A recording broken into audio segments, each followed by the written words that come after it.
जय हिंद, बहुत बहुत स्वागत आप सबों का फिर से वही जाने माने अनवरत सीरीज जो एनटीपीसी रेलवे और रेलवे के सभी एग्जाम के लिए हम लोग चला रहे हैं, एएलपी वगैरह के लिए। और जो किसी न किसी साल सर पूछा हुआ सवाल है ना, उसी को डील कर रहे हैं। उसमें स्वागत है आप लोगों का। आज का हमारा टॉपिक जो है वह है तत्वों का आवर्त वर्गीकरण। उससे रिलेटेड जो थ्योरेटिकल क्वेश्चन पूछा हुआ है सर, उसको देखेंगे। लेकिन उससे पहले कुछ थ्योरी देख लेते हैं। चलिए, उससे पहले हम लोग क्वेश्चन को लेने से पहले सर कुछ थ्योरी देख लेते हैं। थ्योरी में पहला जो हम आपको बता रहे हैं उसी से क्वेश्चन आएगा। जितना बात के 5 मिनट में हम बताएंगे ना, उस पर तुरंत 20 क्वेश्चन का सर धज्जी उड़ा देंगे। देखिए, सबसे पहले है कि न्यूलैंड्स का जो न्यूलैंड्स ने कौन सा नियम दिया था? अष्टक नियम दिया था। पहला बात तो यही याद रखना है। और वो कहाँ के वैज्ञानिक थे? अंग्रेज वैज्ञानिक थे। जॉन न्यूलैंड्स उनका नाम था। 1866 ईस्वी में उन्होंने तत्वों को, उस समय जो ज्ञात तत्व थे उसको परमाणु भार के अनुसार व्यवस्थित किया था अष्टक नियम में। उस समय कितने तत्व ज्ञात थे? 56। वो भी आगे हम दिए हुए हैं। उन्होंने सबसे हल्के तत्व हाइड्रोजन से शुरू किया। ये भी बात पूछेगा कि उनका जो अष्टक नियम था उसकी शुरुआत कहाँ से हुई? हाइड्रोजन से शुरू किया। और लास्ट किस पे किया सर? थोरियम पे खत्म किया था। दोनों बातें एग्जाम में पूछा हुआ है, पूछ सकता है। आगे बढ़िए। न्यूलैंड्स ने संगीत के, जो संगीत में सा रे गा मा पा धा नी सा, उसी जो सुर होता है, जो स्केल है म्यूजिक स्केल, उसी पे सजाया। और इसके नियम को अष्टक का नियम कहते हैं।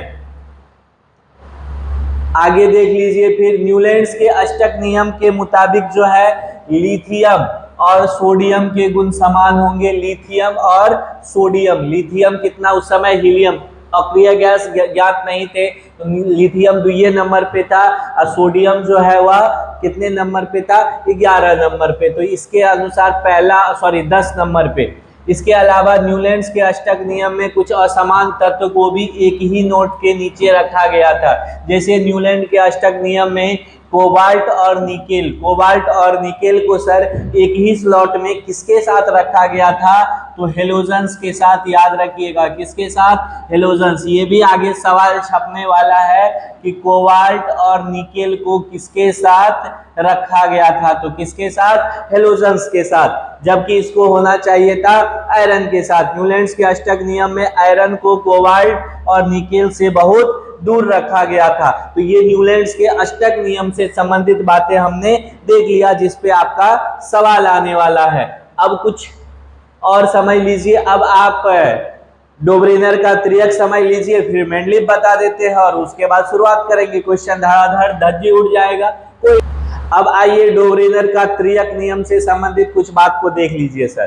पहली बात, इस नियम को त्रियक नियम किसने दिया था? पहला सवाल छपने वाला डोब्रेनर ने। इस नियम को, ये कहाँ के रसायन शास्त्री थे? जर्मन के। याद रखिएगा, जोहेन, उसके बाद क्या है? वोल्फगैंग डोब्रेनर इनका पूरा नाम था। और कब दिया था? 1817 ईस्वी में। डोब्रेनर ने कम द्रव्यमान वाले तत्व कार्बन से शुरू करके और 56वें तत्व थोरियम पे जाकर के इसको खत्म किया था।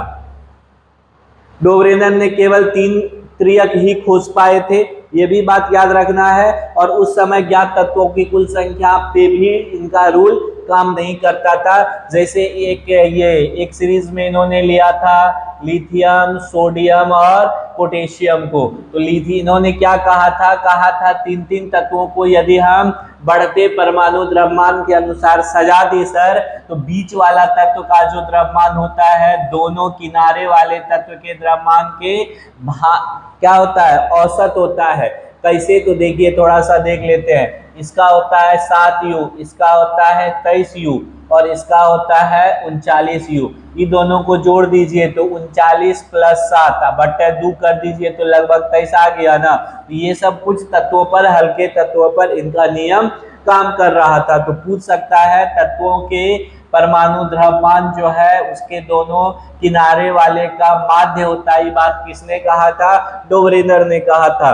त्रियक नियम किसने दिया था? डोब्रेनर ने दिया था। इसके अलावा मेंडलीव के नियम से रिलेटेड कुछ बातें संक्षेप में समझ लीजिए। मेंडलीव ने तत्वों को उस समय ज्ञात कितने तत्व थे? मेंडलीव के समय कुल मिलाकर के कितने तत्व ज्ञात थे? 63 तत्व। पहला सवाल आपको यही पूछेगा कि मेंडलीव के समय टोटल कितने ज्ञात तत्व थे, तो याद रखिएगा सर कितने थे? कुल मिलाकर के 63 तत्व। मेंडलीव ने उस समय ज्ञात तत्वों का आवर्त वर्गीकरण किया, पहली बार किसी ने किया, इसलिए उनको आवर्त सारणी का क्या कहा जाता है? जनक कहा जाता है। इसके बाद इन्होंने किस पर सजाया तत्वों को? बढ़ते परमाणु द्रव्यमान के हिसाब से। उन्होंने कहा कि तत्वों का जो सर भौतिक और रासायनिक गुण होता है वह उनके परमाणु द्रव्यमान का आवर्त फलन होता है, याद रखिएगा। डोब्रेनर ने ही आपको आवर्त और समूह दिया था। इन्होंने क्षैतिज को आवर्त कहा था और उदग्र स्तंभ को समूह कहा था। छपने वाला सवाल है, याद रखिएगा, इन्होंने ही दिया था। इन्होंने अपने आवर्त सारणी में कुछ खाली जगह छोड़े थे और भविष्यवाणी किया था कि भविष्य में कुछ तत्व ज्ञात हो सकते हैं, और हुए भी। कौन कौन? तो गैलियम, जर्मेनियम और स्कैंडियम, याद रखिएगा। ये इनका भविष्यवाणी परफेक्ट हो गया था। यस से भी क्वेश्चन आएगा।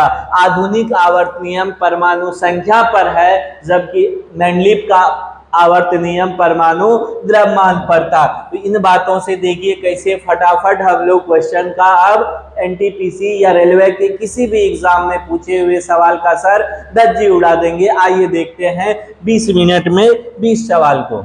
चलिए पहला सवाल आपके स्क्रीन पे ये रहा, फटाफट उड़ाइए धज्जी। पहला सवाल देखिए, न्यूलैंड्स के आवर्त वर्गीकरण में 10वां तत्व निम्नलिखित में से किसके जैसा दिखता था?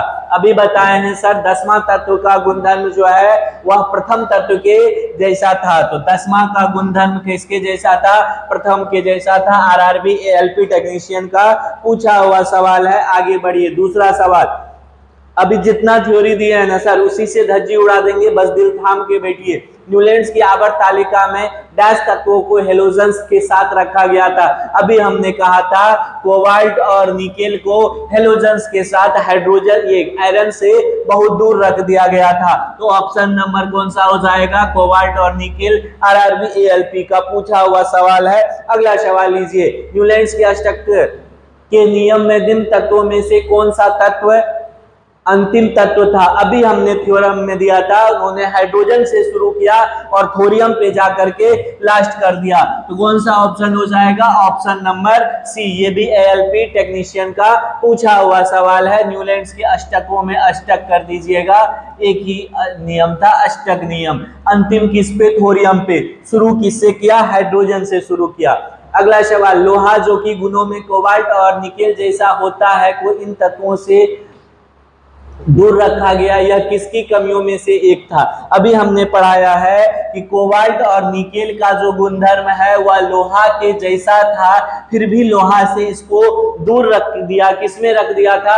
हेलोजन्स ग्रुप के साथ। किसने सर? न्यूलैंड्स ने अपने ऑक्टेट नियम पे। थ्योरी देखिए कितना काम कर रहा है। एएलपी 2018 का शिफ्ट 2 में डेट के साथ आप देखिए पूछा हुआ सवाल है। जो थ्योरी दिए हैं उसी से सवाल का धज्जी उड़ जाएगा।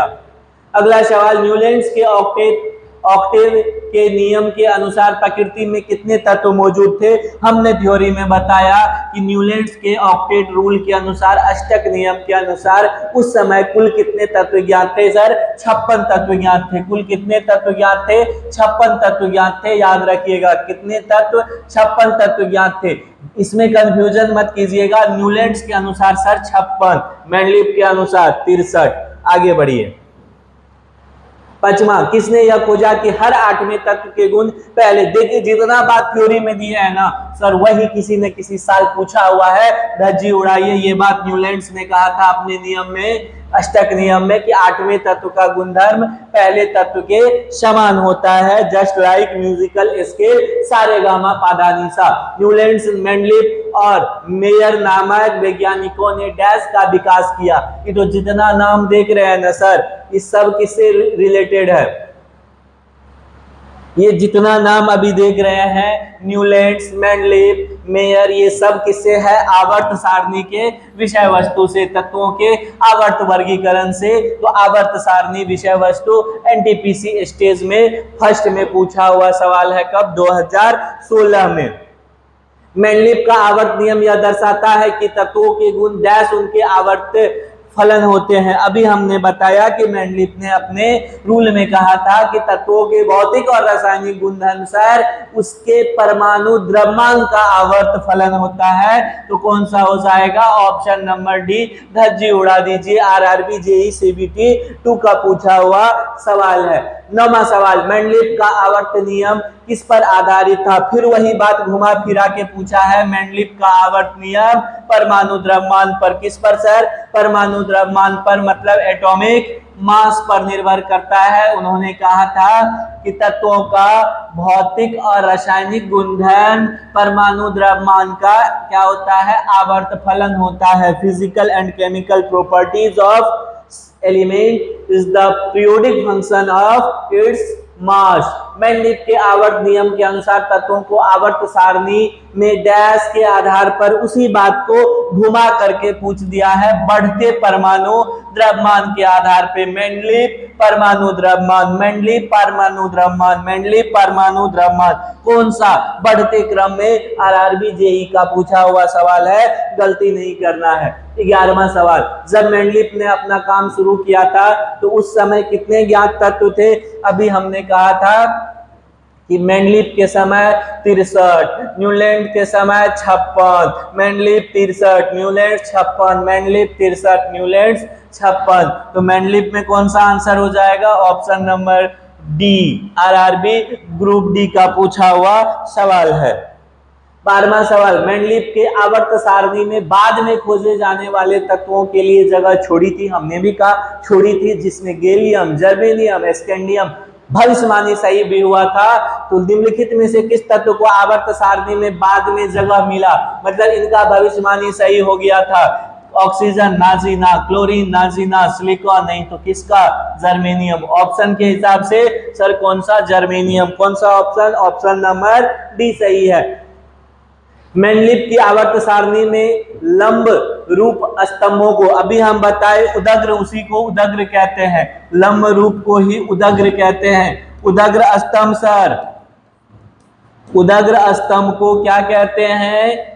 उदग्र स्तंभ को समूह कहते हैं। क्या कहते हैं? समूह। क्षैतिज को क्या कहते हैं? आवर्त कहते हैं। क्षैतिज को सर आवर्त, उदग्र को समूह, उदग्र को समूह। क्षैतिज मतलब पड़ी हुई समूह, ये आवर्त खड़ी हुई सर समूह। कौन सा हो जाएगा? लंबत स्तंभ को क्या कहेंगे? समूह। और क्षैतिज पंक्ति को क्या कहेंगे? आवर्त। कौन सा ऑप्शन? Option number 20। हड़बड़ी में गड़बड़ी नहीं करना है। लंब रूप पहले है तो समूह पहले होगा, समूह पहले होगा, और क्षैतिज बाद में है तो आवर्त बाद में होगा। उल्टा नहीं चलेगा, उल्टा नहीं चलेगा। कौन सा option sir? Option number B बिल्कुल सही है। 14, मेंडलीव की आवर्त सारणी में क्षैतिज स्तंभ को फिर वही बात घुमा के पूछ दिया। क्षैतिज सर आवर्त, क्षैतिज मतलब आवर्त, आवर्त का इंग्लिश पीरियड कहते हैं। कौन सा ऑप्शन? ऑप्शन नंबर बी सही हो जाएगा। कौन सा option sir? Option number B, क्षैतिज आवर्त कहलाता है। रासायनिक गुणों के मध्य मेंडलीव के इन तत्वों के साथ मिलकर बने यौगिकों पर ध्यान दिया। हाँ, ये बात नहीं बताए थे थ्योरी में, क्वेश्चन आ गया तो डील कर लेते हैं। रासायनिक गुणों के मध्य में मेंडलीव ने पाया कि अधिकतर तत्व जो होते हैं उसमें हाइड्रोजन और ऑक्सीजन, क्या सर? हाइड्रोजन और ऑक्सीजन अधिकतर कंपाउंड में इसको उन्होंने पाया था। किसको पाया था? यौगिकों पर ध्यान केंद्रित किया। हाइड्रोजन और ऑक्सीजन से बने यौगिकों पर ध्यान केंद्रित किया। किसने? मेंडलीव ने। मेंडलीव के आवर्त सारणी में तत्वों के गुणों को उनके डैश के आवधिक स्वभाव माना जाता है। अभी तो बताए परमाणु द्रव्यमान। क्या सर? परमाणु द्रव्यमान। किसका? परमाणु द्रव्यमान, एटॉमिक मास, परमाणु संख्या ना, परमाणु द्रव्यमान। किसका हो जाएगा? Option number B. देखिए दो बार पूछा हुआ सवाल है। 17 तत्वों को उनके परमाणु द्रव्यमान के आधार पर वर्गीकृत कौन किया था? परमाणु द्रव्यमान। परमाणु द्रव्यमान मतलब मेंडलीव। परमाणु द्रव्यमान मतलब मेंडलीव। और अगर कभी परमाणु संख्या पे पूछ दे सर, परमाणु संख्या पे, तब कौन? मोस्ले। तब कौन? मोस्ले। मोस्ले मोस्ले तब कौन? परमाणु संख्या मोस्ले। परमाणु द्रव्यमान मेंडलीव। कौन कौन कौन? डामित्री मेंडलीव, ये उनका पूरा नाम था। ऑप्शन नंबर बी बिल्कुल सही है। अगला सवाल, डामित्री मेंडलीव ने क्या तैयार किया था? क्या तैयार किया था? रासायनिक तत्वों का आवर्त सारणी। यही सबसे पहले ज्ञात तत्व, ज्ञात कितने तत्व सर? 63। उनको आवर्त वर्गीकरण सबसे पहले कौन किया? डामित्री मेंडलीव ने। इसीलिए इनको आवर्त सारणी का जनक कहा जाता है, भूलना नहीं है। आवर्त सारणी का जनक कौन? मेंडलीव। क्या किया था? आवर्त सारणी तैयार किया था। किस नियम पर सजाया? तत्वों का परमाणु द्रव्यमान के आधार पे। मूल तत्वों की आवर्त सारणी बनाने वाले पहले वैज्ञानिक, अभी तो बताए थे, पहले वैज्ञानिक कौन थे? मोस्ले ना मेंडलीव। कौन थे सर? मेंडलीव। पहले वैज्ञानिक मेंडलीव थे। इन्होंने ही सर्वप्रथम ये जो ढांचा आप देख रहे हैं ना, हालांकि बाद में मोस्ले आए, आधुनिक पीरियोडिक टेबल में बहुत सारे आदमी आए, लेकिन ये स्ट्रक्चर सर्वप्रथम जो देने का काम किया था वो मेंडलीव ने किया था। किसी के दिमाग में पहले नहीं आया था, इसलिए मेंडलीव को आवर्त सारणी का पिता कहते हैं। ये जो आप देख रहे हैं ना, समूह और आवर्त, ये स्ट्रक्चर ही सर्वप्रथम किसने दिया था? सर्वप्रथम मेंडलीव ने दिया था। तो इसका आंसर क्या हो जाएगा?